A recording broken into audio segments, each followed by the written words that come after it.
M. Kabila qui ne représente que la ruine, le mal et le chaos de ces pays et le symbole même de l'occupation rwandaise au plus haut niveau de ces pays. Alors vous ne pouvez pas me dire, ici nous parlons Congo avec Yves, et vous me faites opposer les paroles d'un Rwandais qui va parler, ça concerne le pays, le Congo ou le Rwanda. Arrêtons un peu de jouer, les Congolais savent la vérité maintenant, et aucun Congolais ne peut redonner son oreille à un Rwandais. Si on allait Félix Tshisekedi qui est au pouvoir, dites-moi parmi les 4 présidents, lequel de ces présidents que l'Église l'a fait tomber? Kasavubu est parti par un coup d'État, Mobutu l'a fait tomber. Mobutu est resté 32 ans, peu importe. Et il est parti puisque Kabila Père par les armes l'a fait tomber. Kabila Père est parti par un coup d'État puisque l'autre Mandé Foula que vous appelez fils l'a assassiné. Non, c'est moi qui parle. Est-ce que ce sont vos propos? Ce sont vos propos, c'est mes propos, non? Vous définissez le coup d'État comment? La prise de pouvoir par la force ou par les armes? Est-ce qu'un militaire a tué Moussa Laurent Kabila? Oui. Un autre militaire s'est autoproclamé président? Oui. Explique-moi en français, on appelle ça comment? C'est la même erreur que dit l'Union sacrée est en train de faire aujourd'hui. Et pensant que l'Église veut remplacer pour prendre la place du pouvoir et l'exercer. C'est ce qui est... allez, c'est dramatique et c'est déplorable.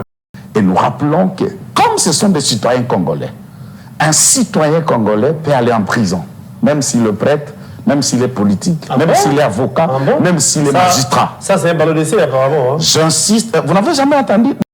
Cholet peut aller en prison, peut aller en prison. Vous n'avez jamais vu un prêtre en prison pour vous?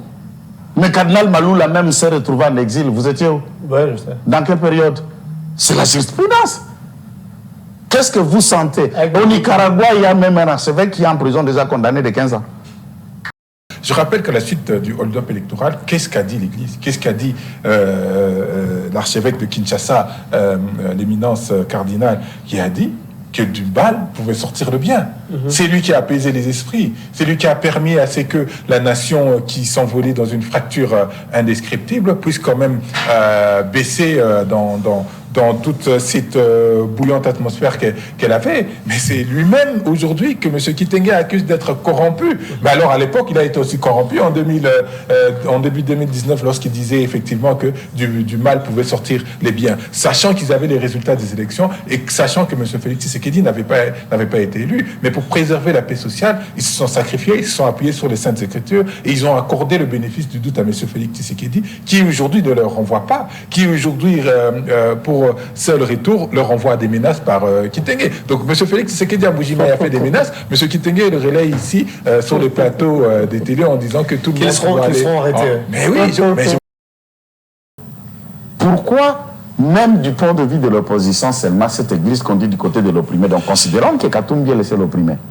Et Fayoulou est privilégié, Adolphe Mouzito est privilégié, Sesanga et les autres sont privilégiés. Franck Djongo est privilégié également. On ne le voit pas. Ils ont leur propre camp, puisque là, il y a des millions. Ce sont des achetables. Vous voulez que je vous dise en quel mot? Et tout le monde voit. Puisqu'il ne peut pas venir à Fadaouz, Fayoulou ne les donnera pas des millions qu'ils ont de celui qui a vendu l'uranium hier à l'Iran pour détruire l'Israël et le monde. Il y a des millions de l'uranium qu'il y a dans sa poche. Il y a des millions de Boukangalons qu'il y a dans sa poche. Fayoulou ne les a pas. Il n'a pas vendu l'uranium. Il n'a pas pris l'argent des Boukangalons. Alors, ils ne vont pas aller là-bas.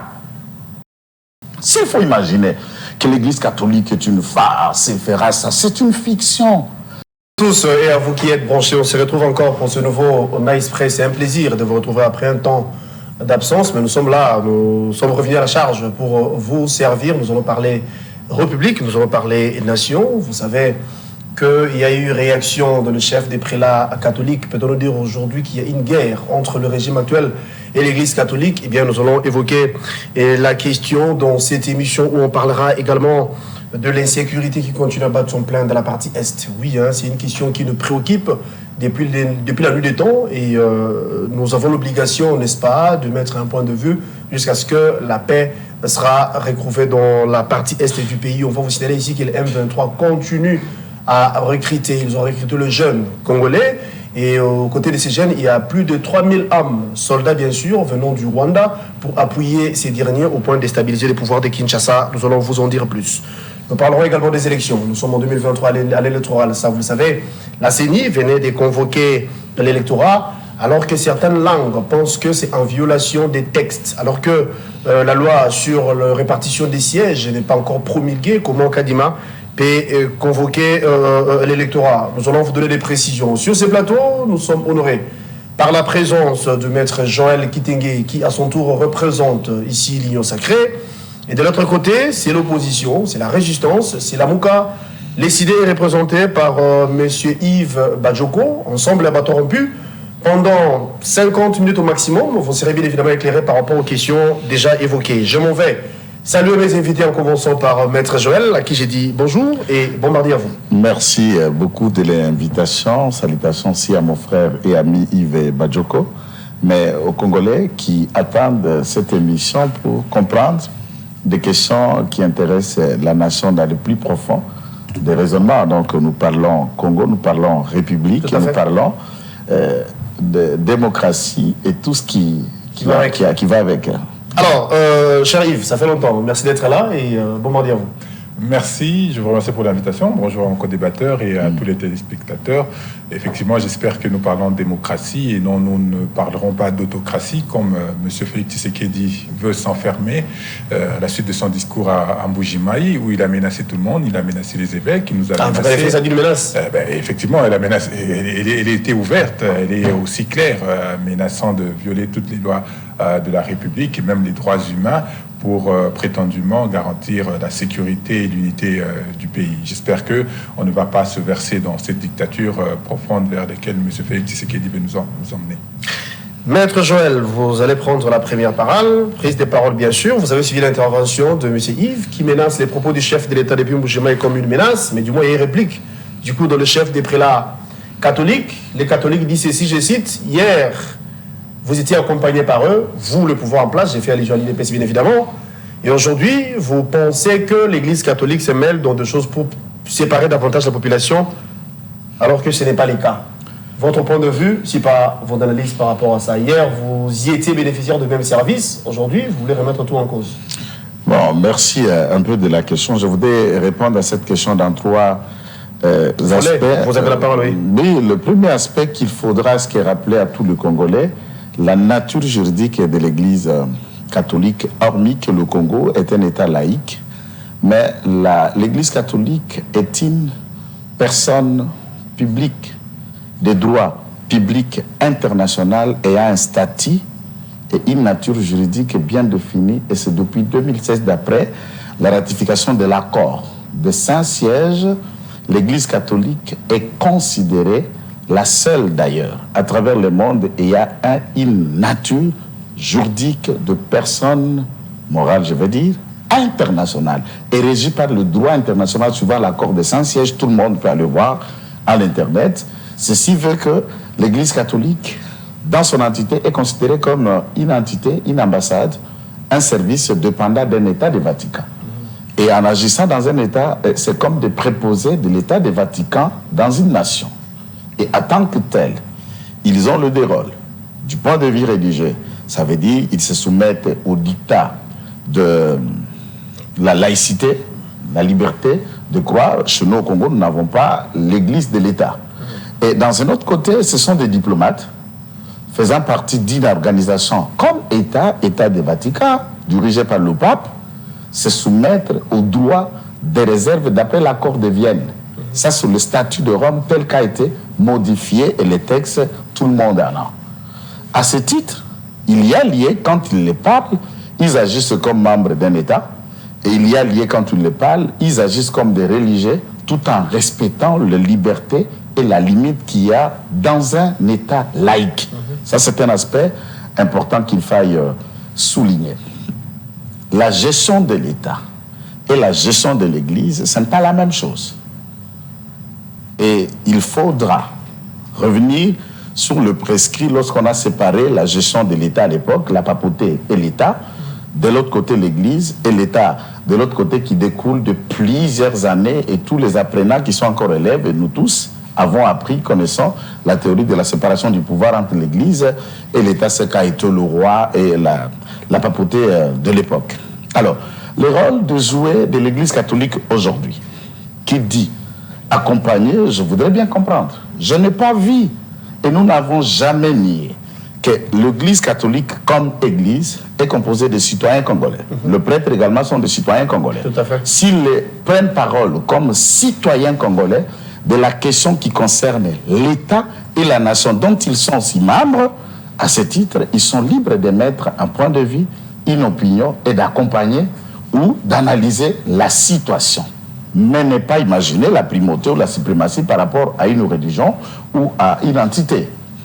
Hier, lorsque nous avons marché avec certains membres de l'Église catholique, donc du prélat aux fidèles, aujourd'hui cette rupture elle est constatée. C'est-à-dire lorsque l'hiérarchie de l'Église catholique appelle le fidèle ou le prêtre, quand il s'agit de sortir, c'est peut-être SIDE qui vient ou d'autres partis politiques. Non, je dis de manière générale. Nous ne voyons pas le prélat dans une réunion. Nous ne voyons pas le prélat dans une marche. Si je me trompe, l'Église catholique n'a pas encore lancé un appel alors dans ce sens. Non, mais les discours que vous avez suivis, qu'on revienne dans chaque discours, si vous voulez qu'on analyse les sorties médiatiques, puisque c'est depuis que l'Église est Église, c'est la seule fois où monsieur citoyen Ambongo ou citoyen Cholet peuvent parler 4 fois par semaine, 5 fois par semaine, et dans tous les appels, on le sait.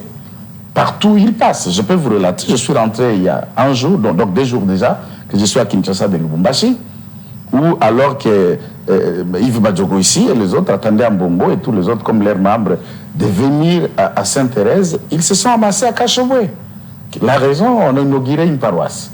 Les Kanchol et les autres prêtres et les autres évêques, ils étaient 14, ils vont aller prier à Kasumbalesa. Les 18, la ville était paralysée. C'est une bagarre dans la grande paroisse de la ville de Kasumbalesa. Où sont les sortis au dos? Il y a des crépitements de balles, 40 de personnes qui ont été arrêtées. C'est le fidèle d'une paroisse écoutant le discours des prélats. Il dit, nous sommes venus prier. Nous sommes venus écouter la parole de Dieu. Et là, le discours est fait à sens unique. Et vous imaginez que c'est maintenant dans l'église. Et la bagarre a commencé. Tout le monde, ils se sont battus pour que ces images ne soient pas projetées à Kinshasa, je le parle. On est en direct, ceux qui nous suivent à Kasumbalesa, à Lumbashi, vous êtes un journaliste informé, suis ce que je dis et je ne mens pas. J'y ai été, et je peux vous montrer, après l'émission, ma présence au port de Kasumbalesa, la date, le jour, et comment ça a été dans cet événement. Vous imaginez? Et la preuve en est que quand ils devraient se retrouver en Djili, Sainte-Thérèse, tous, à part Martin Fayoulou et les hommes, tous ceux qui pensaient être leaders, normalement, n'ont pas voulu prendre part à cette messe qui était importante pour eux, pour communiquer, échanger avec la base. Donc, lorsqu'il faut imaginer l'Église catholique, ne confondez pas l'Église catholique et M. Mbongo, ne confondez pas l'Église catholique et M. Cholo.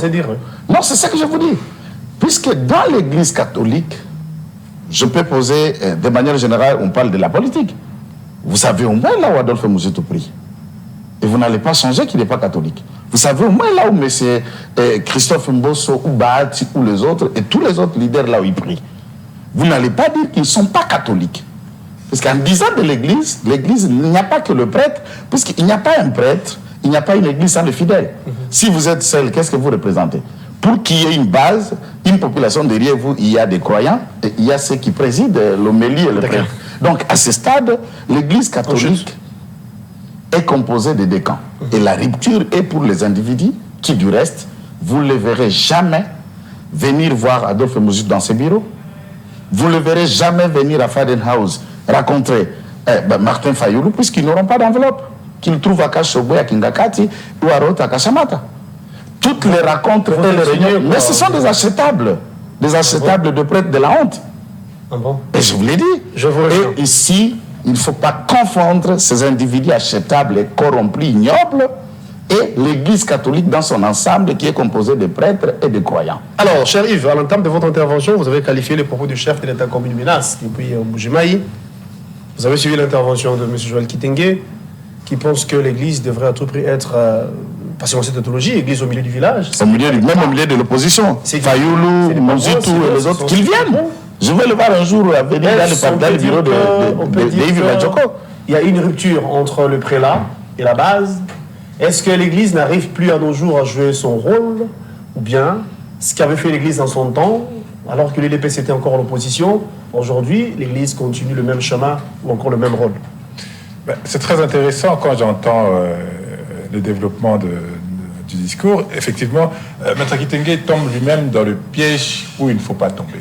Il dit effectivement, il ne faut pas confondre l'Église avec Cholet, il a totalement raison en disant ça. Et il ne faut pas confondre la conférence épiscopale nationale du Congo à autre chose. C'est la conférence qui s'est exprimée, mais M. Félix Tshisekedi a répliqué sur l'ensemble des évêques, sur l'Église directement. Et c'est là où la confusion et les tohu-bohu persistent. Il fallait spécifiquement s'adresser aux membres de la SENCO qui composent et qui ont cette responsabilité. Vous savez, on sait tous comment l'Église est organisée dans notre pays. Il y a des laïcs, il y a la conférence épiscopale, il y a les religieux et il y a tout un tas d'organisations qui évoluent dans les méandres que nous, abusivement, nous appelons l'Église catholique. Donc il faudrait déjà spécifier, comprendre qui prend la parole, qui ne la prend pas et sur quelle base. Vous avez dit tout à l'heure que l'Église devait être au milieu du village.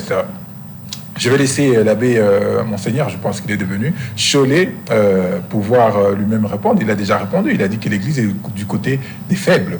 L'Église est du côté des opprimés. Elle a toujours été du côté des faibles et du côté des opprimés. Mais la bonne question, c'est ça le problème avec nos amis de l'Union Sacrée et de l'UDPS en particulier. Ils ne se posent pas les bonnes questions. La question qui devrait se poser, c'est de savoir comment est-ce que nous nous positionnons par rapport à ce peuple, par rapport à cette population. Parce que l'Église dit, nous sommes du côté des opprimés. Si eux, ils ne se trouvent pas du côté des opprimés, donc ils sont en face, ils sont du côté des oppresseurs. Et les propos de Félix Tshisekedi sont clairs et sont révélateurs, en disant, voilà, nous allons nous attaquer à tout le monde, quel que soit... en violation des droits de la République, en violation des droits humains, même des droits fondamentaux. Et c'est extrêmement grave et c'est extrêmement dangereux. Nous avons décrié la dérive dictatoriale depuis plusieurs temps, mais M. Félix Tshisekedi vient de confirmer. Mais après, il ne faut pas confondre des choses. J'inviterai Maître Kitenge, j'ose croire qu'il est chrétien, s'il était chrétien, mais Félix Tshisekedi, nous sommes certains qu'il est chrétien, à réviser sa catéchète. Parce que moi, j'ai eu l'avantage d'avoir le cours de catéchèse. Et la raison pour laquelle le Christ a été crucifié, c'est que les tenants du pouvoir pensaient qu'il était venu pour son pouvoir humain, le pouvoir terrestre. C'est ça la raison fondamentale pour laquelle Jésus a été crucifié. Non pas parce qu'il avait un pouvoir divin, un pouvoir mystique, non, parce que simplement les contemporains de l'époque, les Félix Tshisekedi de l'époque de Jésus, pensaient qu'il était venu pour s'accaparer du pouvoir humain et il a été crucifié. Et c'est la même erreur que l'UDPS, l'Union Sacrée, est en train de faire aujourd'hui. Et pensant que l'Église veut remplacer pour prendre la place du pouvoir et l'exercer. C'est ce qui est... c'est dramatique et c'est déplorable. Donc je pense qu'il devrait se poser les bonnes questions en se disant, nous avons mis la société à quel niveau? Hier, lorsque Kaboun s'est vanté du 50-50 avec l'Église catholique, Maître Kitenge on était content. M. Félix Tshisekedi, on était très certainement fiers de ce mariage, de cette assemblage pour combattre l'autre. Mais ce qui est aujourd'hui, c'est qu'il a pris la place de l'autre sans le savoir ou en connaissance de cause. C'est la question qu'il faut qu'on se pose. Mais lorsqu'on suit les développements de l'actualité, lorsqu'on suit les propos de M. Félix Tshisekedi, lorsqu'on suit son enfermement et lorsqu'on suit même l'arrogance de nos amis, de Maître Kitenge qui nous rappelle même d'hier avec une verve parfaite, on se rend compte qu'effectivement, qu'ils sont au bout d'un régime et que le régime est essoufflé, est arrivé à sa fin. Donc nous pensons que l'Église catholique, nous, la résistance, nous sommes sur la bonne voie et nous allons arriver à nos fins de donner à ce peuple, de le sortir de cet état d'oppression dans lequel Félix Tshisekedi l'a placé. Il y a 50-50, aujourd'hui il faut savoir faire la part des choses. Maître Joël Kitenge, vous avez suivi M. Yves Badjogo. Que durez-vous? 2 minutes et puis on va changer. Merci de la question. Moi je crois qu'il faut relativiser. J'ai passé un contexte purement juridique du raisonnement et du fonctionnement de l'État. Oui, il y a une reconfiguration. Dans la laïcité, nous n'avons pas une supra-église au Congo. Et c'est dans la fiction que les gens s'imaginent qu'il y a été l'église qui est grand. Et grand, je ne vois pas cette grandeur. Puisqu'il faudra creuser de l'histoire du temps, de la colonisation, du pillage, de cette église gréco- ou catholique romaine qu'il faut imaginer. L'air a changé, l'air a sonné. Lorsque nous parlons d'Abbé Apollinaire Malou Malou, allons parler que l'Église catholique a dirigé la CENI? Ils vont accepter ça, cette théorie, puisque c'est un prêtre. A-t-il dirigé la CENI? Lorsqu'on va parler de Ngoï Mulunda, il faut parler des églises protestantes. Ont-ils dirigé la CENI? Et retourner la gestion de l'électorat à ce que l'Église a permis tout ce qui a été en 2006, tout comme en 2011. Ils vont vous dire non, c'est le prêtre, c'est l'individu, c'est mal, ce n'est pas l'Église. Et nous différencions entre le prêtre, M. Chollet, M. Ambongo et l'Église. Puisque ces deux personnes ne cherchent que leurs propres intérêts, leurs propres ambitions, ce sont des achetables et de corrompus. J'ai posé un fondamental. Vous le voyez venir raconter Adolphe Mouzitou. Vous le voyez tout le temps dans les réunions à Kashamata ou à Kassobo, puisqu'ils l'ont été encore le 18, que venir dans le bureau de Fadenhouse, ou encore dans le locaux de M. Mouzitou, ou encore chez Adolphe et chez Sanga, ou encore à Matata. Pourquoi, même du point de vue de l'opposition, seulement cette église conduit du côté de l'opprimé, donc considérons que Katumbi est laissé l'opprimé. Et Fayoulou est privilégié, Adolphe Mouzitou est privilégié, Sanga et les autres sont privilégiés, Franck Djongo est privilégié également. On ne le voit pas dans ce rôle même du côté de l'opposition seulement en étant autour de tous. Ils ont leur propre camp puisque là il y a des millions, ce sont des achetables, vous voulez que je vous dise en quel mot? Et tout le monde voit, puisqu'il ne peut pas venir à Fadaouz, Fayoulou ne les donnera pas des millions qu'ils ont de celui qui a vendu l'uranium hier à l'Iran pour détruire l'Israël et le monde. Il y a des millions de l'uranium qu'il y a dans sa poche.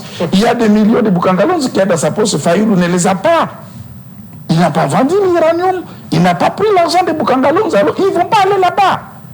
Qu'est-ce que vous voulez vous chercher à comprendre? S'il faut imaginer que l'Église catholique est une farce, elle fera ça, c'est une fiction.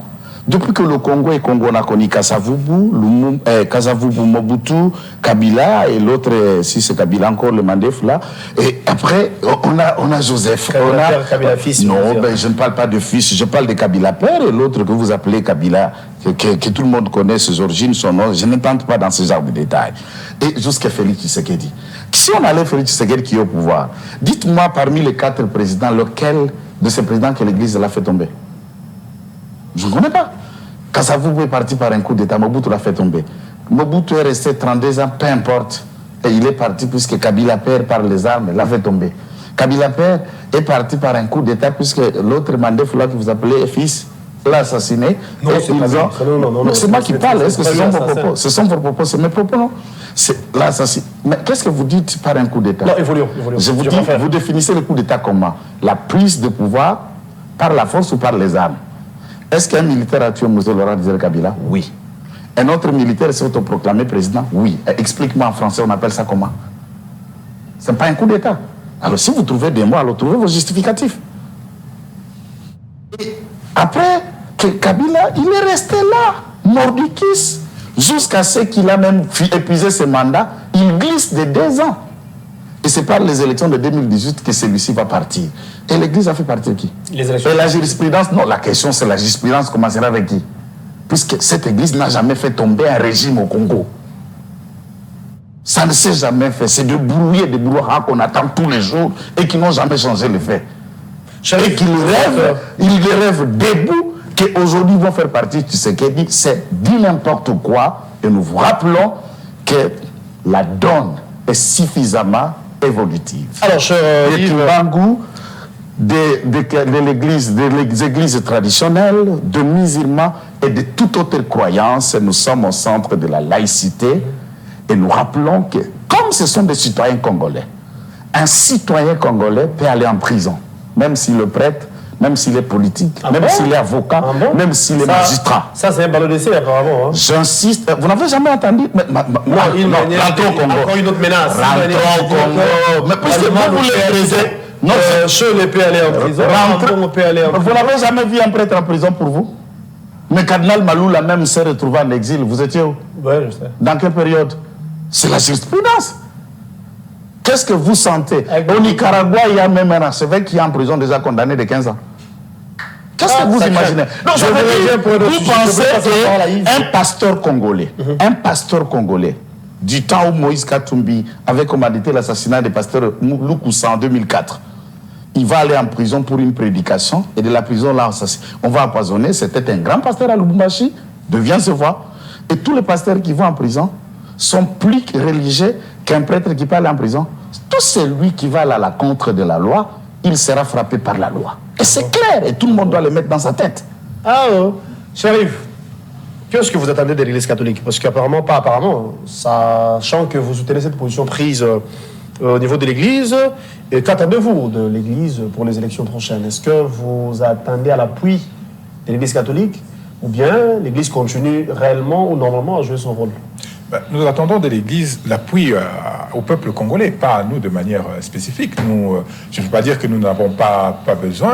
Nous essayons de nous organiser, de prier comme l'on peut. Nous attendons que l'Église continue de jouer son rôle, pas le rôle que Maître Kitenge semble lui confier, parce qu'il dit ici que l'Église n'a jamais renversé le pouvoir. Voilà, c'est là où il y a tout le problème. Ce n'est pas ça l'objectif de l'Église, de renverser le pouvoir. L'objectif de l'Église, c'est de dénoncer, c'est d'alerter. Elle a dénoncé, elle a alerté pour ne pas fracturer et fragiliser la société. Maître Kitenge a parlé des coups d'État qui se font par la force, mais nous avons vécu ici en 2018 un hold-up électoral, un coup d'État électoral, mais qui ne s'est pas effectué par la force ni par les militaires, simplement par des individus, et qui a bénéficié à monsieur Félix Tshisekedi. Donc, il ne faut pas placer l'Église là où il ne faut pas qu'elle soit. Je rappelle qu'à la suite du hold-up électoral, qu'est-ce qu'a dit l'Église? Qu'est-ce qu'a dit l'archevêque de Kinshasa, l'éminence cardinale, qui a dit que du mal pouvait sortir le bien. C'est lui qui a apaisé les esprits. C'est lui qui a permis à ce que la nation qui s'envolait dans une fracture indescriptible puisse quand même baisser dans toute cette bouillante atmosphère qu'elle avait. Mais c'est lui-même aujourd'hui que M. Kitenge accuse d'être corrompu. Mais alors à l'époque, il a été aussi corrompu en début 2019 lorsqu'il disait effectivement que du mal pouvait sortir les biens, sachant qu'ils avaient les résultats des élections et sachant que M. Félix Tshisekedi n'avait pas été élu. Mais pour préserver la paix sociale, ils se sont sacrifiés, ils se sont appuyés sur les Saintes Écritures et ils ont accordé le bénéfice du doute à M. Félix Tshisekedi, qui aujourd'hui ne leur renvoie pas, qui aujourd'hui pour seul retour leur envoie des menaces par Kitenge. Donc M. Félix Tshisekedi à Mbuji-Mayi a fait des menaces. M. Kitenge le relaye ici sur le plateau des télés en disant que tout le monde seront arrêtés. Mais oui, je vous ai dit tout à l'heure dans mon introduction que tout le monde a été menacé. S'ils arrivent à violer la loi, bien sûr. Je suis d'accord que tout individu, tout citoyen peut être passible d'aller en prison lorsqu'on les règles, lorsqu'on enfreint la loi. Et M. Félix Tshisekedi n'est pas exclu, lui non plus. Si d'aventure il violait les droits humains, comme il s'est prévalu à Mbuji-Mayi, qu'il violerait tous les droits humains pour maintenir l'unité, pour maintenir la cohésion de ces pays, pour maintenir la sécurité de ces pays, et bien lui-même serait passible aussi d'aller en prison. Donc on ne faut pas toujours invectiver, je ne veux pas être un prêtre, il ne faut pas toujours invectiver l'autre, regarder la paille qui se trouve dans l'œil de l'autre et oublier celle qui se trouve dans son œil. Mais je pense que le plus important n'est pas là. Le plus important, c'est de prendre ce que l'Église a donné en substance, non, spécifiquement la Senko, ce qu'elle a dit. Elle a dit que le peuple souffre. Est-ce que le peuple ne souffre pas? C'est une réalité. Elle a dit que le processus s'engage dans une voie est organisé de manière archaïque, de manière anarchique. Est-ce que ce n'est pas organisé de manière anarchique? On va en parler tout à l'heure, j'espère. Et voilà, c'est ce qu'il faut prendre en considération. Mais le problème est que M. Félix Tshisekedi sait qu'il n'a rien donné au peuple congolais et qu'il ne peut rien attendre en retour de ce peuple. C'est pourquoi aujourd'hui, il arrive à s'enfermer. Il faut noter que l'Église catholique joue quand même un rôle très spécifique. Je veux croire, si je ne m'abuse, que si on analyse le parcours de Maître Kitenge, il est passé par des écoles catholiques. Monsieur Félix Tshisekedi ne s'en cachait pas. Mes parents payaient très cher. Hein? Oui, on n'a pas tenu compte de la vie des fidèles. La vie, en fait, excusez-moi de vous interrompre, ce n'est pas dans mes habitudes. La vie que vous parlez, ils ont facilité, mais il faut dire que c'est de pauvres fidèles qu'en Bongo se battaient mordiquis, c'est pour qu'on n'enlève pas la charge aux parents. Et il a combattu la gratuité, chose qu'il a mis dans cet état de développement. Oui, ça, ce sont vos propos, mais la formation, la qualité de formation, lorsque vous regardez les meilleures universités du monde, c'est là où on paye quand même. C'est là où on paye quand même. C'est 1200 €. C'est là où on paye quand même $80 un peu cher. Aujourd'hui, les facultés catholiques restent, de mon point de vue, l'une des meilleures universités de notre République. J'ai étudié là-bas. Le processus électoral, parlons-en. Donc, je voulais finir pour dire qu'il ne faut pas dénigrer l'importance de l'Église catholique, l'importance qu'elle a jouée. Il y a des contrées entières où l'État n'existe pas. Et les représentants de l'État, c'est l'Église catholique. Maître Kitenge, qui a voyagé dans toute la République, il en sait quelque chose. Donc aujourd'hui, il ne faut pas dire, voilà, c'est sur base de la fiction qu'est l'Église. L'Église catholique, c'est 40% des fidèles chrétiens, 40% des fidèles, en tout cas croyants, dans toute la République. Donc ça vaut ce que ça vaut. Il ne faudrait pas dénigrer l'Église de notre pays. Alors, processus électoral, parlons-en. Comme vous avez la parole, c'est vrai que nous allons prendre cette question. La CENI vient de convoquer le lectorat. Certaines langues disent que c'est en violation des textes. La loi sur la répartition des sièges n'est pas encore promulguée, adoptée à l'Assemblée nationale, adoptée au niveau du Sénat, mais pas encore promulguée. Mais ces derniers, je veux dire Kadima ou encore la CENI, a convoqué cet électorat. Est-ce vous qui êtes de l'opposition, et si bien évidemment vous allez prendre part aux élections prochaines, est-ce que vous allez déposer vos candidatures ou bien vous observez d'abord? Voilà, déjà il faut circonscrire les faits et rappeler certaines choses. Nous avons marqué une ligne rouge, une ligne sur laquelle on ne peut pas transiger, c'est-à-dire c'est la qualité du fichier électoral. Parce que nous ne sommes pas sans savoir que la question du fichier électoral, dans sa quintessence même, a un objectif de quantité, très certainement, pour réunir le plus grand nombre d'électeurs, mais un objectif aussi de qualité. Et nous avons, à notre entendement, identifié que ces deux objectifs n'étaient pas atteints. Sur le plan de la quantité, par exemple, lorsque l'on prend une ville telle que Kinshasa, la ville de Kinshasa compte entre 15 et 17 millions d'habitants. Si nous prenons 16 millions d'habitants. Lorsque nous savons que le taux d'enrôlement précédent était autour de 44%. Si vous prenez 44% de 16 millions, nous sommes autour de 6 à 7 millions d'électeurs attendus. Et la CENI nous annonce 5 millions, autour de 5 millions d'électeurs attendus. Donc ça pose déjà un problème, une problématique, ça pose déjà une question sur la quantité réelle. Lorsque vous vous baladez dans la rue, vous allez entendre que tout le monde qui devrait être enrôlé, ou du moins qui devrait avoir une carte d'électeur, a sa carte d'électeur. Même si elle est de qualité médiocre, même si le processus était chaotique, mais tout le monde vous indiquera qu'il a une carte d'électeur. Et nous pensons en ce sens que la ville de Kinshasa ne devrait pas avoir le nombre d'électeurs, mais bien plus que ce qui a été annoncé. Nous rentrons dans la question de la qualité des lecteurs. Nous avons décrié à travers la COEL plusieurs fois l'enrôlement des mineurs, nous avons décrié l'enrôlement des soldats, nous avons des policiers, des personnes qui ne devraient normalement pas prendre part au processus électoral. La CENI, dans son jeu de passe-passe avec M. Kadima, pour un peu nous faire taire, a organisé un simulacre d'audit du fichier électoral. M. Kadima, en violation de la loi, déjà, parce que la loi sur les marchés publics impose un délai de 15 jours pour une commande publique. Il a fait la commande de ces experts en 5 jours, et ces experts ont audité un fichier de près de 50 millions de personnes en 4 jours et ont produit un rapport de 168 pages. Je me demande comment ils ont fait pour le faire, mais tout ceci prouve à suffisance qu'il y a un problème dans la qualité et de recrutement, dans la qualité de l'analyse et de l'audit du fichier électoral. Donc nous avons dit stop. Nous avons dit on ne peut pas aller à ce processus, déjà en excluant les parties prenantes. J'ai toujours dit et répété que les questions électorales, le processus électoral, c'était pour nous. Ce n'était pas pour Kadima. La preuve, il a convoqué le corps électoral, il nous a convoqué nous pour que nous ayons déposé nos candidatures. Si nous n'allons pas, il sera incapable d'organiser les élections. Et maintenant, je vais venir là où nous avions marqué notre ligne rouge. Le président élu commandant du peuple, Martin Fayulu, parlant pour le compte de la Mouka, a dit très clairement que tant que le fichier ne serait pas constitué de façon, on va dire, la plus transparente possible, nous n'allons pas déposer nos candidatures. Et c'est ce que nous faisons. Les BRTC sont ouverts. Non, ça ne sera pas dangereux pour vous le membre. Pas lui, mais je parle de vous. Mais non, là, c'est les ambitions. Voilà le problème. Il ne faut pas individualiser la question. Je ne veux pas aller dans un processus où je sais que je serai guillotiné, où je sais que les résultats sont connus d'avance, où M. Félix Tshisekedi veut s'arroger une majorité à 400 députés, et où même je crains que mon co-débatteur, Maître Kitenge, ne se retrouve pas parce qu'on a déjà 300 partis politiques. Les chefs des partis politiques ont déjà fait leur liste. Ça circulerait à l'Assemblée nationale, et je n'ai pas entendu où ils vont du nom de Maître Kitenge qui serait inséré quelque part. Donc la question, le combat que nous menons ici, ce ne sont pas des combats individuels ou singuliers, c'est un combat collectif, et c'est pour nous tous. Nous allons participer aux élections, ça j'insiste, mais nous allons participer à un processus qui sera crédible. Encore un autre problème. Non, j'ose croire que M. Kadima, lors de la convocation du corps électoral, est revenu à demi-mot sur de bons sentiments en disant qu'il allait placer un cadre, comme l'a demandé même la SENCO, l'Église catholique, un cadre de concertation où nous allons analyser des solutions réalistes pour aller à des élections. Qu'est-ce qui fait que Fayoulou s'est retrouvé seul?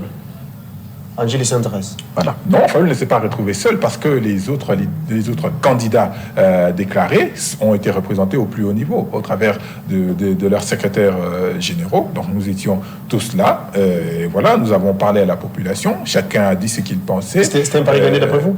Mais il y a, comme on dit, il n'y a rien à dire sur cette question. Le pari est toujours gagné lorsque le commandant du peuple, président Martin Fayoulou, appelle la population et sa population répond toujours présente. Mais le plus important, c'était le message à passer, c'était l'explicitation de ce que nous avons dit lors de la conférence de presse, et la population a été favorable en disant s'il n'y a pas de fichier clair, s'il n'y a pas de fichier conforme, nous ne pourrons pas aller aux élections. Et nous sommes allés même plus loin. J'ai dit aller aux élections. Nous sommes allés plus loin. Le commandant du peuple l'a dit. Si d'aventure on n'entendait pas ce que nous disons, c'est qu'il n'y aura pas d'élection. Nous allons mettre tout en œuvre avec la population pour qu'il n'y ait pas élection. C'est la question que d'aucuns se posent en ce moment. Est-ce réellement il y aura élection? Mais si vous me permettez, si vous me permettez, nous avons pris le parti effectivement de dire que tant qu'il n'y aura pas de fichier conforme, il n'y aura pas élection dans ces pays. Mais il y a une autre question subsidiaire. M. Kadima s'est plaint qu'il y avait 6 millions de dollars qui n'a pas reçu de régime en place du gouvernement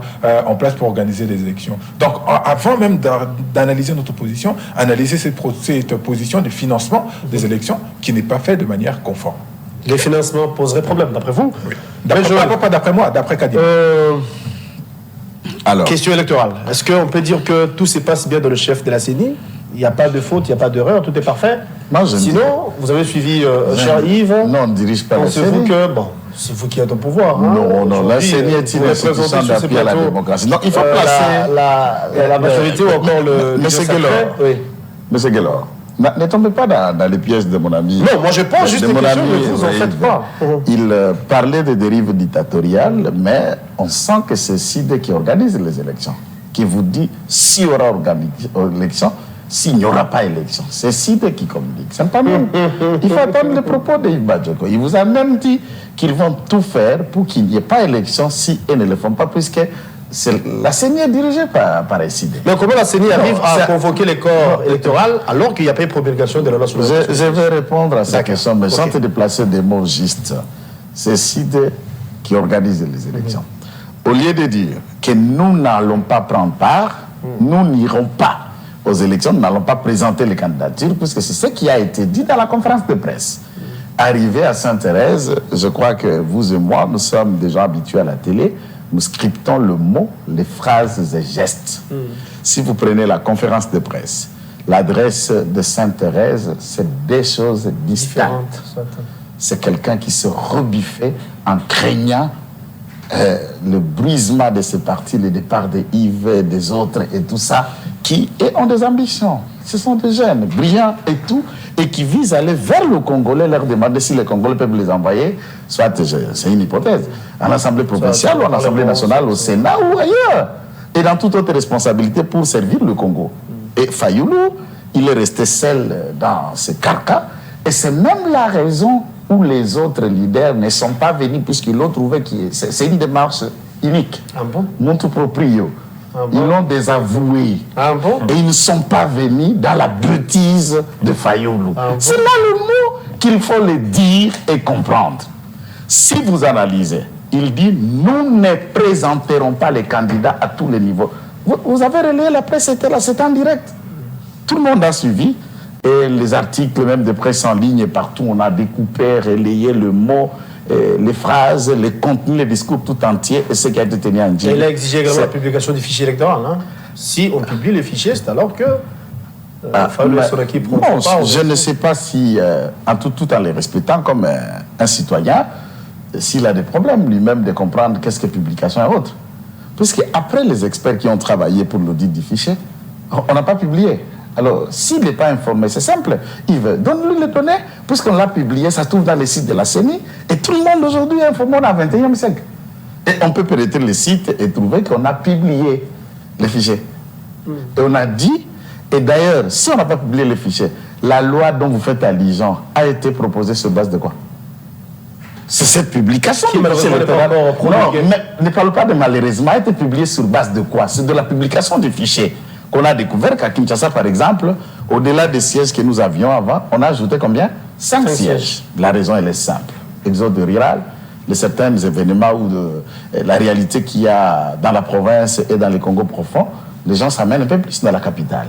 Et il y a plus de lecteurs à la capitale qu'ailleurs. Sur base de quoi? Ce n'est pas sur base d'un fichier électoral publié. Les 40% et les analyses. Il y a des milliers qui pensent que c'est taillé sur mesure, apparemment. Est-ce que taillé sur mesure par rapport à quoi? Par rapport ça, à je ne sais pas en tout cas. Vous parlez de la publication, on l'a publié. S'il existe de la publication, donc je comprends qu'il a un problème avec l'actualité. Alors, il n'y a pas encore une peut-être sa télé est tombée en panne, hein? Est tombée en panne, ou son téléphone aussi. Puisqu'avec le téléphone, on s'informe, on a la télé en temps réel. Mais alors, quand on demande la publication d'un fichier qui a déjà été publié, sur lequel est reposée la proposition de projet de loi de répartition des sièges, on le demande aujourd'hui, je dis qu'il y a un problème de dysfonctionnement dans la tête de nos compatriotes qui sont à décider. Est-ce qu'il y a vice de procédure du fait qu'il y a une Non, il n'y a pas de procédure, ça. Alors que la loi n'est pas encore promulguée? S'il vous plaît, lisez la loi électorale. Ouais. Puisque l'organisation des élections est fondée spécialement par une loi spéciale d'abord, à part la Constitution, la loi électorale. Et quand vous feuilletez cette loi, c'est quel article qui a été heurté? La loi de répartition des sièges devait faire suppléance à quoi?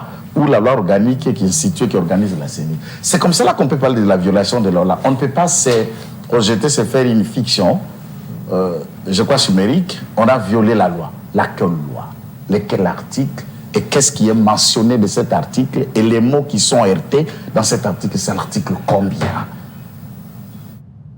Tout le monde peut dire ça. On a violé la loi, mais quelle loi? On a violé la loi, quel article? Et qu'est-ce que cet article dispose? Et dans la pratique, qu'est-ce qui a été fait? S'il n'y en a pas, ça c'est chimérique. Les élections. Je comprends ici que la CENI, qui a des représentants des CID dedans, il y a un problème entre donc, tout est parfait. Entre CID de la CENI. Non, je ne parle pas de la CENI, moi je communique pour l'IDPS. Vous voulez que je parle de quoi? Moi je ne suis pas communicateur de la CENI. Je communique pour l'IDPS. Je parle de l'IDPS ici. Entre les CID et ses représentants à la CENI, il y a une rupture, il y a un problème. Est-ce que ça nous de gérer? Est-ce que ça nous de gérer? Qu'est-ce qui s'est passé? Est-ce que ça nous d'aller répondre à la place de Monito et de mon ami Samuel? Dis, Monito. Je ne peux pas leur répondre.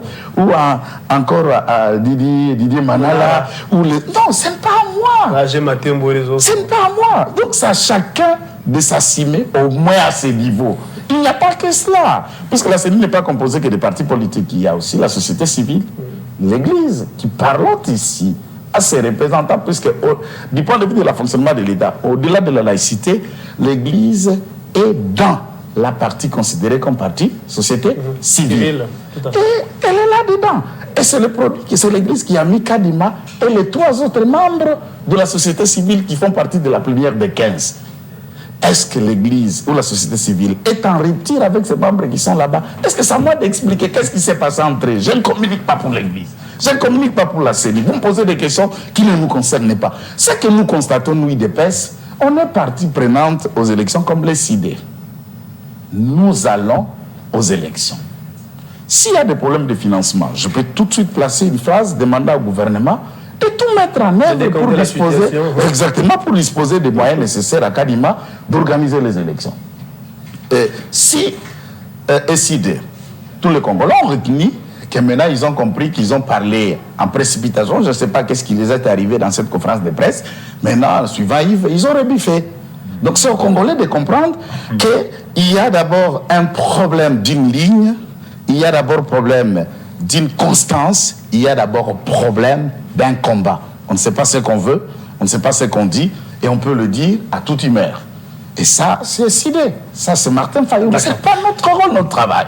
Nous constaterons seulement, comme fils adoptif d'un combat politique de Tchan Tshisekedi à Moulumba, il va nous suivre dans la voie de 2006. Nous allons seulement constater. Nous, IDPS, nous n'avons pas pris part aux élections de 2006. Ah non, mais ça à mon ami Yves et Martin de tirer des conclusions et des conséquences. Nous n'avons pas été partie prenante en 2006. Le Congo ne s'est pas arrêté. La République a fonctionné jusqu'à ce que nous nous sommes réveillés en 2011. Ça a été ce que ça a été. Ça a fragilisé les partis. Les débats sont partis à tout bon sens. Et si devait emboîter les points comme fils de Tchel Tshisekedi dans Moulumba, nous constaterons que c'est un fils fidèle à son père. Du point de vue d'un combat politique, et nous continuons les élections. La vie ne va pas s'arrêter. Non, la vie ne va pas s'arrêter. Mais dire qu'on va empêcher l'organisation des élections, ça c'est un rêve. Alors, on va prendre le dur des sujets. La dernière question, il nous reste 12 minutes, 6 à chacun. C'est par là qu'on va se dire au revoir. Cher Yves, la question c'est rapport avec l'insécurité. On nous apprendra ici que le M veut bien la société civile, vivant à l'est de notre nation. La société civile nous rassure ou encore nous confirme que les M23 ont recruté les jeunes Congolais. Et en même temps, il y a eu un renfort de soldats venant du Rwanda, plus de 3000 hommes, pour appuyer ces derniers au point de nous faire mal. Nous les Congolais, bien sûr. Quel est votre point de vue? Est-ce qu'Kinshasa n'arrive toujours pas à maîtriser la situation? Est-ce que, regardez tout ça, sinon que direz-vous? Et puis c'est pendant qu'on va se quitter, c'est avec lui qu'on va boucler la boucle. 6 minutes. Merci, mais avant il faut que je précise quelque chose. Nous n'attendons pas la publication. Nous n'attendons pas la publication du fichier électoral. Non, nous attendons l'audit certain. Oh, c'est moi qui ai parlé de la publication. Voilà. Et là, c'est une ligne rouge que nous avons marquée. Nous n'avons pas oublié nos précédentes revendications, notamment comme il a évoqué Ditou Monidi.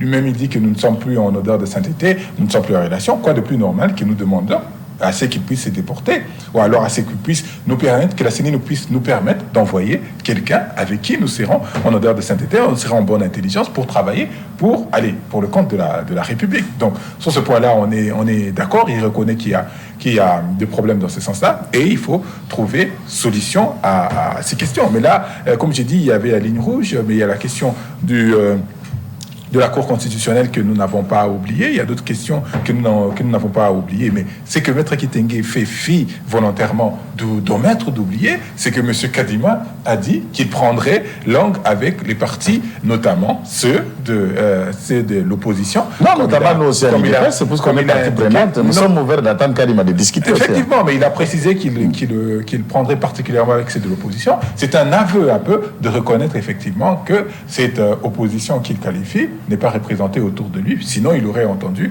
peut-être les discordances ou les propos, les avis et considérations de l'opposition dans la plénière, mais ce n'est pas le cas et il le reconnaît. Et c'est une bonne chose, nous disons qu'il faut effectivement que nous nous mettions tous autour d'une table. Si nous avions été entendus en 2019, lorsque nous avons proposé le plan de sortie des crises, aujourd'hui nous ne serons pas à ce niveau, parce que nous avions déjà dit que les questions électorales poseraient problème, et la réalité, M. Kitenge sera d'accord avec moi, les questions électorales posent problème aujourd'hui. Donc nous avons pris des paris, nous sommes restés constants, droits dans notre ligne.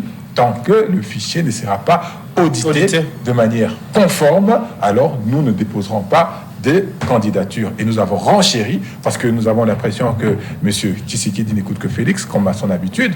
Nous avons renchéri en disant que si nous ne déposerons pas nos candidatures, eh bien, nous allons mettre tout en œuvre pour qu'il n'y ait pas élection dans cette République. Donc voilà, pour revenir sur votre question... En rapport avec l'insécurité, c'est par là qu'on va se quitter. Mais que dire de la question de la sécurité? Vous dites que le M23 a recruté, mais M. Félix Tshisekedi a recruté l'EAC ici.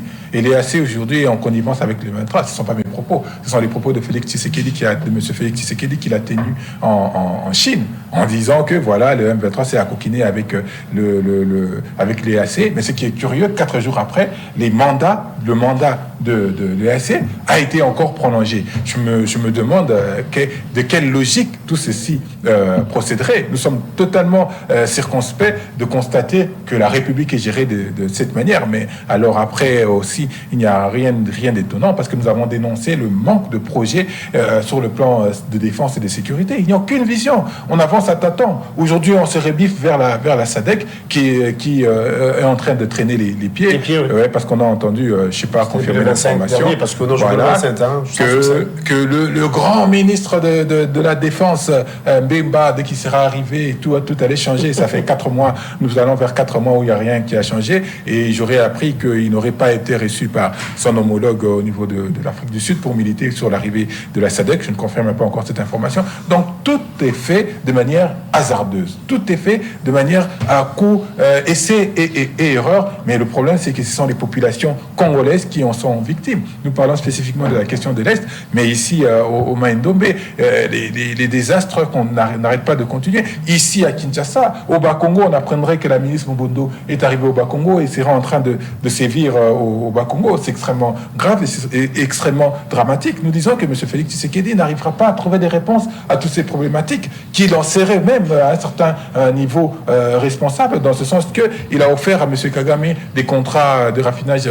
d'or de notre pays, et c'est cet argent que M. Kagame a pu récolter qui a servi à financer le M23 qui aujourd'hui nous attaque. Donc la responsabilité de M. Félix Tshisekedi est engagée sur cette question, et nous espérons, comme nous ne pouvons pas, comme lui, nous enfermer dans un régime dictatorial, nous ne pouvons pas aller prendre des armes pour faire un coup d'État. Nous disons qu'il faut des élections conformes, crédibles, c'est-à-dire libres, transparentes, apaisées et inclusives, pour que tout le monde participe, pour que nous puissions faire partir M. Félix Tshisekedi de la manière la plus démocratique. Donc la question de la sécurité, il faut se rendre à l'évidence. M. Félix Tshisekedi ne trouvera pas et il faut changer la gouvernance de ce pays pour apaiser nos populations. Merci beaucoup, cher Yves Badjogo. Je rappelle que vous êtes de l'ECD, vous êtes la Bouga. Oui. Merci d'être des nôtres ce matin. Mais je rappelle que nous participerons à des élections crédibles, c'est-à-dire transparentes, apaisées et inclusives. Nous déposerons nos candidatures. Moi-même, je suis candidat pour le Conga. Donc, Maître Kitenge et ses apaisements, nous allons participer à un processus. Qui vivra, verra, dit-on. Merci beaucoup. Maître Joël, vous avez suivi cher Yves. Il vous indexe, vous qui êtes du pouvoir. Il a dit clairement que si l'insécurité persiste, c'est vous qui êtes fautif, vous le pouvoir actuel. Nous avons le M23, je vais dire. Nous avons l'EAC qui est en connivence avec le M23, encore les chefs d'État l'autre fois. On a fait appel à la SADC sans succès. Et aujourd'hui, on a du mal à parler paix, même ici à Kwamount. On parle du Congo central un peu partout. L'insécurité semble être généralisée alors que vous êtes au pouvoir. Qu'est-ce qui nous empêche? Qu'est-ce qui vous empêche, vous, de restaurer la paix au pays? Bon, certainement, merci d'abord de la question pour attendre. C'est facile, c'est le raisonnement général de Congolais, là où on voit les mal c'est l'autre et la solution c'est lui. C'est cela qu'on a toujours présenté les choses. Heureusement, Kabila nous promet également de briser les silences. Il va parler prochainement. Jean-Mel dira des choses. Oui. Bon, écoutez, ne m'embrouille pas de ce genre de propos. La parole de Kabila, ce n'est qu'une fumée à l'air. Aucun Congolais n'attendra de mots nouveaux, des phrases nouvelles. Mais peut-être vous agitez, vous qui êtes On ne peut pas être agité par un vent, par une tempête, sans rien de fond. Il y a des déclarations un peu partout pour dire qu'est-ce qu'il va dire, qu'est-ce qu'il veut, qu'est-ce qu'il va je voulais parler de la sécurité. D'accord, c'est une parenthèse. De parler de M. Kabila qui ne représente que la ruine, le mal et le chaos de ces pays et le symbole même de l'occupation rwandaise au plus haut niveau de ces pays. Alors, vous ne pouvez pas me dire, ici, nous parlons Congo avec Yves, et vous me faites opposer les paroles d'un Rwandais qui va parler. Ça concerne le pays? Le Congo ou le Rwanda? Arrêtons un peu de jouer. Les Congolais savent la vérité maintenant, et aucun Congolais ne peut redonner son oreille à un Rwandais. Je dis, et je le répète, et j'insiste. À ce contexte, vous parlez de l'insécurité. Oui. Il faut d'abord dire, en quelques mots, que nous déplorons tous ce qu'il y a et le gouvernement est de faire de son nécessaire. J'ai eu la chance, je le répète chaque fois que je sois effective et autre, d'avoir été du côté des armes et devenu civil aujourd'hui. J'ai repris la voie de l'école et faire les pas qu'on fait aujourd'hui. Je m'en félicite d'avoir été recyclé. Je suis le produit du recyclage, de la réinsertion. Donc, d'un côté, comme un jeune militaire d'une vie qui était déjà presque ratée. Je vis la FDL occuper l'ensemble du pays avec l'armée rwandaise à 8 mois seulement. À 8 mois seulement. Et la même armée rwandaise est à presque 2 ans incapable de franchir le 3 territoires du Nord Kivu. C'est-à-dire nous sommes dans le Massissi, Rutshuru et Nyiragongo, et on ne franchit pas les 3 autres territoires, peut-être pour reprendre, ne serait-ce Goma. Et on a des rapports de tentatives, par exemple, que le Ngomino de Makanika ont rejoint les M23 pour tenter éventuellement. Les récrits que vous avez fait, c'est pour projeter une attaque dans le site Kivu, donc à Uvira et l'aéroport de Katutu. Et les services de sécurité sont en alerte pour le faire l'air nécessaire. Avant que l'armée rwandaise tente de reprendre l'ensemble du territoire du Nord Kivu, bien avant que les AC viennent, les FARDC les contraignaient dans les 3 territoires sans qu'ils franchissent le 3 territoires. Ça, c'est un élément qu'il faut féliciter. Nous connaissons les conditions dans lesquelles l'armée, nos compatriotes qui sont dans les forces de sécurité travaillent. ils sacrifient de leur vie pour qu'on en arrive là. Ça, c'est une salutation importante. Et qui le fait pour qu'ils n'y arrivent pas? C'est la même armée qui nous a fait à 8 mois Mobutu était en fuite. Et là, ils ne franchissent pas les 3 territoires. Et vous pouvez trouver ça anodin. Est-ce que ceci a fait qu'ils libèrent totalement les territoires? Je dis non, je ne peux pas m'en féliciter. Mais il y a des avancées significatives qu'il y a. Notre appel, c'est de dire au FARDC, c'est de dire au ministre de la Défense, au gouvernement, le président de la République, de tout mettre en œuvre qu'on éradique la question du Rwanda. À l'époque, quand Adolphe Muzito avait proposé une théorie qu'il nous fallait aller en guerre contre le Rwanda, les opinions se sont déchaînées. Je regarde la caméra, je ne les flatte pas puisque je suis à RTVS 1, les vidéos existent. J'étais parmi les communicateurs de l'IDPS qui prêchaient et qui appelaient à la guerre face au Rwanda et démontant toutes les théories rwandaises qui n'est qu'une sorte de fiction. S'il faut, je suis allé loin, pas pour dans le sens du glissement, s'il faut même qu'il n'y ait pas élection, qu'il n'y ait pas autre, ça c'était mon point de vue à l'époque. Tout l'argent qu'on pouvait débloquer pour les élections, mais à cette question, le dialogue pouvait convoquer tous les autres Congolais, qu'on en parle entre organisation des élections pour le changement des animateurs et la sécurité de nos compatriotes qui vont une priorité. Et nous mettons de tous nos moyens dans l'arsenal militaire et on engage une bataille acharnée pour éradiquer le Rwanda. Ça a toujours été ma position. J'aime la diplomatie puisqu'elle permet aussi de régler une situation en évitant des casses. Mais il y a aussi la nécessité d'une diplomatie forte, d'un langage de force et qui contraint les autres à déposer de leurs armes. Et là, la diplomatie, ça aurait été celui d'obtenir les armes et celui de discuter avec ceux qui potentiellement soutiennent ou arment le Rwanda, puisqu'on ne fabrique pas les armes au Rwanda. Ces armes qui sont utilisées par le M23 sont fabriquées quelque part. On connaît les nations qui en fournissent et qui le donnent. Les armes qui ont été achetées sous la gestion de M. Kabila, 2 semaines avant la présentation seulement de Félix Tshisekedi, les services à ma possession ont fait état, on avait loué les cargos de serviceurs. Toutes les armes qui étaient dans les bases logistiques et d'ici, on les a transportées pour envoyer à l'Est. Ce sont les armes de l'État que M. Kabila a armées la M23. Et les services de sécurité sont informés de cela. Et si l'autre, le secrétaire général, a pu parler des armes conventionnelles que l'M23 détiendrait, qui seraient supérieures à une armée régulière, effectivement, puisque les armes de la République démocratique du Congo et celles achetées par l'Ouganda et le Rwanda étaient les outils utilisés par ces hommes face à l'agression de la République démocratique du Congo. Nous appelons notre population à la vigilance. Et sur cette question, il ne s'agit pas ici il ne s'agit pas IDPS, il ne s'agit pas de Tshisekedi ou autre. Puisque, qu'est-ce que SID, par exemple, un jour au pouvoir, il viendra diriger quoi? Ce n'est pas le Congo. Les territoires qui existent ou les territoires qui n'y est plus. Quand il y a des questions qui dépassent nos partis politiques, qui dépassent nos tendances et nos convictions, puisqu'il s'agit de l'État, l'agression et la déstabilisation du Rwanda n'a pas commencé avec Félix Tshisekedi. Mais il faut qu'on en finisse. On parle de 25 ans. Et Tshisekedi a 4 ans et demi au pouvoir. Et c'est de 25 ans d'agression de la déstabilisation de cette bande. Alors tous les Congolais devaient voir une question de 25 ans. Comment la résoudre? Il ne s'agit pas de non, il faut que X vienne. Non, il n'y a pas une solution magique dans ce qu'on parle de la guerre. Lisez tous les ouvrages de la guerre, tous les spécialistes des services de sécurité. Il n'y a pas une solution magique par l'individu. Et c'est quand toute une population comprend. Alors, il faut que les Congolais se mettent ensemble. Se mettent ensemble. Lever les options. La preuve, à Kinshasa, quand les Rwandais nous ont agressés, vous vous souviendrez de l'entrée de la Fidèle et l'armée congolaise FAC à l'époque et la population, spécialement ici d'abord la Tchangou. La Tchangou, à l'époque, j'habitais Djili. Vous savez comment la question avait été résolue facilement et simplement puisque tout le peuple était appelé à contribution et nous avons agi, pas puisqu'on était des militaires, puisqu'il s'agissait de notre sol, il s'agit du pays. Merci. Merci, Maître Joël Kitenge. Vous êtes UDPS, CEO sacré. Merci d'être venu. Merci beaucoup. Merci à mon ami. Je l'aime beaucoup. Merci pour la disponibilité. Je suis aussi à Lukunga, à Funa.